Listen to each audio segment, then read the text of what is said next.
Hello, welcome to a video long in the making. Well, as we've just finished the franchise today, of course doing the Mission Impossible ranked video. Obviously, from now on I'm going to be ranking, when I do franchises, I'll be ranking the franchises. So I can confirm that the next franchise I'm doing is Star Wars, so that's going to be an interesting one. But before we jump to that, let's talk about Mission Impossible, a franchise that I've just spent the last 2 weeks reviewing, which is coming to conclusion today with Mission Impossible Fallout review, which by the time this one goes up will be out. So thank you for, if any of you have tuned into those reviews, thank you for tuning into the Mission Impossible series reviews. But here we go, Mission Impossible ranked. So let's start this video off with my number 6 movie in the franchise, Mission Impossible 2.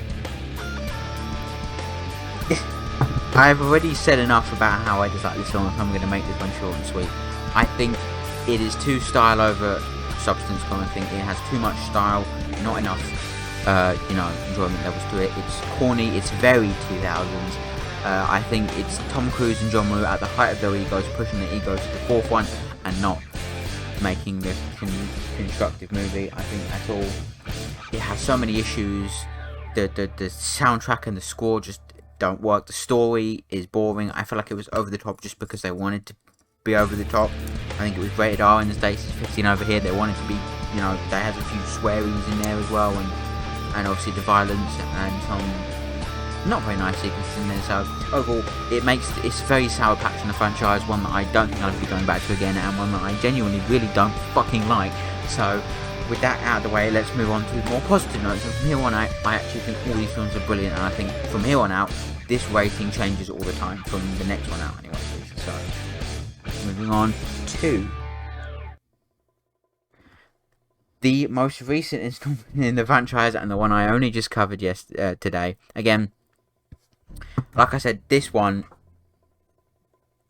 changes all the time. The ranking from here on out, from 5 upwards, all these movies are actually phenomenal and are actually brilliant movies, and they change the way all the time. Because genuinely, before I did this series, I think I would put the third one at this point. But going back and watching it, I actually really enjoyed it again. So I think, well, like I mentioned in the review, I'll keep this short and sweet because again, that review only came out today, so I'll keep this one nice, short and sweet as well.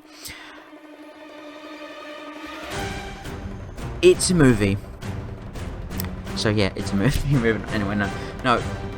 I think it has some really great action sequences, but I think the ending is so intense that for me, and I didn't come across in the review, but thinking about it, it's kind of just one of those things where I do like the film. Visually, it's gorgeous. Again, it has the best score of the whole franchise, I think, personally, but I don't think that saves it from still being slightly lackluster and unbelievable in places, I think. But again, this is Mission Impossible, so I can't really say. But basically, it's only down here because the others are so much better. But don't get me wrong, this is still a great film, but I think it's only down here because it hasn't had the impact the others have yet, because it's the most recent. I do remember seeing it in cinema, but it's basically because it hasn't had the impact the others have had yet. The others have had a lot of time, and I think, this one hasn't had that time yet. But it still has some great sequences, so that is Mission Impossible Fallout. And move on to number 4, which is the original Mission Impossible movie in 1996. I love the fact that this is a spy thriller at heart. It's not. Well, I do love the movies. Obviously, as you'll find out with the next 3, you'll find out that I do like the movies where the stunts and the action are at its peak. What I like the most about this is that it doesn't focus on that. It doesn't have over the top action and stunts, but it has some really quite. I think while Fallout has the most intense ending, this movie has the most tense sequence on it.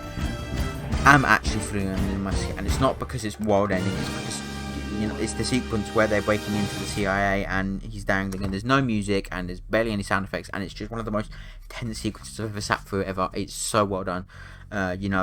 He falls down on the wire and nearly hits the floor. I think it's so brilliant. I think genuinely it is such a great spy thriller. It has some really great moments. Brian De Palma action directs it so well. You know, Elfman score is quite cool. I like a lot of opening. It's one I have for some reason some nostalgia for, despite the fact I haven't watched it. You know, I don't watch it that much. I just remember a lot about it, and it feels very much smaller. Not only in terms of obviously budget and stuff, but world. It feels gritty. It feels real. It feels realistic. And as much as the others have that to a degree, they're also very silly. This isn't that, and that's what I like the most about it. Obviously, as it goes to show, I prefer the more what the fuck going on moments, because you need to be taken out as well. But if you want this franchise but gritty, realistic, this is the one you go for. And I think, you know, it's important to remember this film because it was what started it all, you know. So that's what's the most important about this movie. Next up we have number fucking 3, which happens to be Mission Impossible 3. Now, like I said before, this one used to be at the lower end of the list. It used to be in number 6. Not in number 6, sorry. Number 5 for the most part. Because I used to think this was so bland and boring. And because it wasn't as over the top as the subsequent ones, it wasn't as good. But looking back on it, this is the one that really focuses, I think, while obviously the first one is very spy thriller, no, not very many stunts and actions. This one, I think, is the perfect balance of story at the forefront while still having the stunts at the same time, if that makes sense. Because the story for this movie is the core focus of the story. It's not crafted around these big fuck-off stunts like the next two are, which, you know, again, as they're the next two, it goes to tell you why I like them. But this is a really solid movie because I think not only is the action actually very well done in the places that it's there, I think it has a great story behind it. Maggie Q's brilliant. It has some great supporting cast members as well. This is the first one to have Benji, played by Simon Pegg, which I think really great. I think Lawrence Fishburne, cool character. It feels really just brilliantly made, and I love it for that reason. I think, again, the story is perfect, the casting is perfect, Giacchino's score is perfect. It's all brilliant. It's a really, really top tier movie in the franchise that I probably will be going. I feel like watching it now because I think it's out of all of them, I think it's this and the next one and the next two that I think are the most watchable. But in terms of, you know, if I had to pick a single one that's the most rewatchable, I think as much as I prefer the next two, this and the first one are the most rewatchable ones in the franchise. And if I had to narrow it down to one, it would be this one. So yeah, that's why I love Mission Impossible 3, and I think, you know, obviously it's only up going on forward from this film in the franchise, and as it happens, we're going in franchise order for the next two, but I'll explain why. And as I've said that, you know exactly what's coming next. Up next, it is Mission Impossible Ghost Protocol.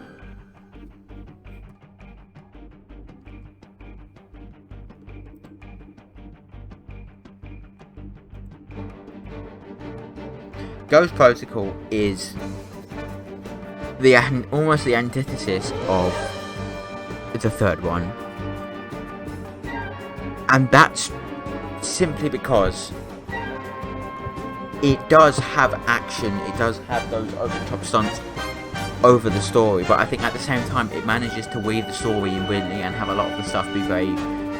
It's an incredibly memorable movie in the franchise, and I think it's one of the ones where, while the subsequent ones have one or two really big over-the-top action sequences and then some more lower toned down ones, this one has big action after big action after big action set piece. You have the breakout, which is really cool, well done. You've got obviously the most iconic moment from this franchise is when he hangs inside of the fucking Burj Khalifa, which is the biggest sequence in this movie. But you also have the chase through the streets of India. You have, you know, many other sequences in the film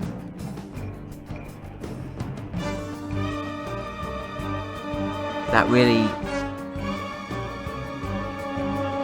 push this movie to the forefront of action movies. And I think, obviously, the sequence where they infiltrate the Kremlin, that's a massive sequence where they fucking blow up the Kremlin up, obviously not on purpose. And there's some great tension in that sequence as well, where the screen and Benji and stuff. And again, it's just a really well made movie. Michael Giacchino's score once again on top form, and it is just so, has a great story. It is on Paula Patton's one of the best female stars we've had in this whole franchise, and that character's brilliant as well.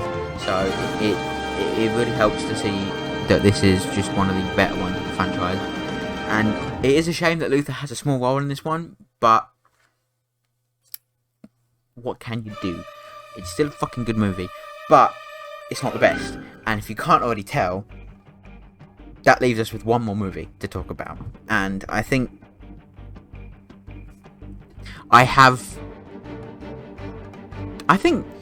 it's very hard. I mean, we'll move on to the movie, shall we? We're obviously talking about Mission Impossible Rogue Nation. So I think I'll do my explaining for why I think this. But the first thing is that I don't think there is a definitive single best movie in the franchise that everyone agrees on is the best movie in the franchise. I don't think that's a thing with this franchise. I think each movie has its own set of fans, and while that's true of every franchise, I think this one is more so. You could make a case for every single one of these movies, with the exception of the second one, being the best one for each, for different reasons. But I think this one is my favourite because it's the one I remember the most. I think, like I said, it was the first one I saw in the cinema, but I also think it has such a compelling cast of characters. I think Ilsa's brilliant.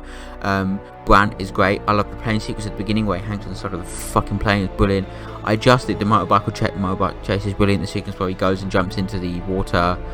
I think this has the most memorable sequences of the entire franchise. Obviously, like I said, the plane, the motorbike, the jumping in and the water sequence is brilliant. Ving Rhames is back in the forefront with Luther as having a big role, and I think this is the movie where I mentioned it in the Fallout review, but this is the movie where they realised that they have. Obviously, I think they took Luther out of the equation in Ghost Protocol because they knew that basically Benji was the same thing, and you couldn't have two characters as the. Obviously, you have like the different in a movie like that. You have a team. You have the action one, the computer hacker, the computer guy, the other. You know what I mean? You have a team of people, and Luther is usually the tech guy behind the computers, and they obviously realised that Benji's character was evolving into exactly the same thing from the third one. So they pushed Luther out and brought Peg in as sort of the tech guy, Benji. But I think it's when they came to Rogue Nation they realised they could really start to differentiate slightly, and they realised they could have both of them together because they're both very talented people who actually work off each other very well, and they realised they could have them both in this franchise at the same time but have them different enough for it to work. I think this is the movie where they figured that out, because Benji here and in Fallout is much more of a field agent than Luther is. Like, while they're both the techies, Simon Pegg gets himself done in the dirt, gets his hands dirty, and actually does a lot of the field stuff, whereas Luther is always behind the computer desk sort of thing. And I think that's where they realised to evolve the characters, and it works so well in both this movie and Fallout. But this, like I said, this is my favourite of the whole franchise personally, because I remember most things about it. It's most memorable for me. Joe Kramer's score, it's not Valve's score from Fallout, it's still fucking good.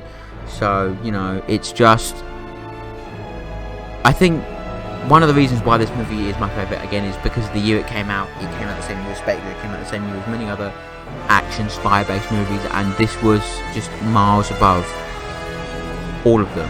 And I think for coming out in such a competitive market and to be the leading one, even behind the great granddaddy of the genre in Bond, it was an incredible feat. So Mission Impossible Rogue Nation is my favourite movie in the franchise. So that brings us to the end of the Mission Impossible ranking series.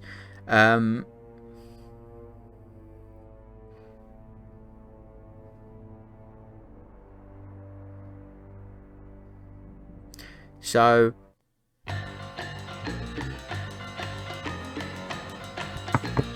it really begs the question. Obviously, this franchise is one that has lasted not only the last nearly 30 years in film, but was in the 60s television series. So, obviously it's vastly different from the TV series, but these movies have all, for the most part,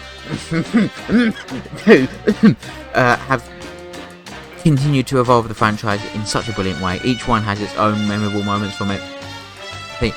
And that's reflected in not only the poster designs, but also throughout a lot of the other, when you talk Mission Impossible, you say, oh, I was just watching the one with the Burj Khalifa, I was watching the one where he hangs himself on a plane, or I was watching the one where he dangles from in the CIA, or I was watching the one where birds and fire, or I was watching the one where his wife is there, or I was watching the one where, you know, he jumps out of a helicopter. You know, like, each one has their own moments, and that's brilliant. And this is probably one of the most, in terms of how good each film are, this is the franchise where almost all of them are really good, and there is only one that I think lets the side down. But every franchise has that. There is no franchise on earth that is perfect, that has every movie to be as brilliant. There are some lows and highs, and it just happens that this franchise only has one of those, but it still has one, because every franchise has one. So as we look here at as we look back at the franchise, it's important to also look forward to the future, and what is being mostly known by most people surrounded by the franchise as the end of the franchise. Mission Impossible Dead Reckoning Part 1 and Part 2 are coming. Part 1 is coming out next year, Part 2 is coming out in 2024, and for all intents and purposes, it's the end of the Ethan Hunt story, which is important to realise what that's saying. It's the end of the Ethan Hunt story, so the franchise will obviously continue with someone else, whether it'll be someone who's set up in these movies or not, it depends. But in terms of our core movies with Tom Cruise at the forefront, as far as Paramount have been saying, and everyone who's been surrounded with the movie has been saying, this is the end of the Ethan Hunt story. So, with that, I say thank you so much for watching my review of the Mission Impossible franchise. It's been so much fun to cover this franchise, and I think it's one that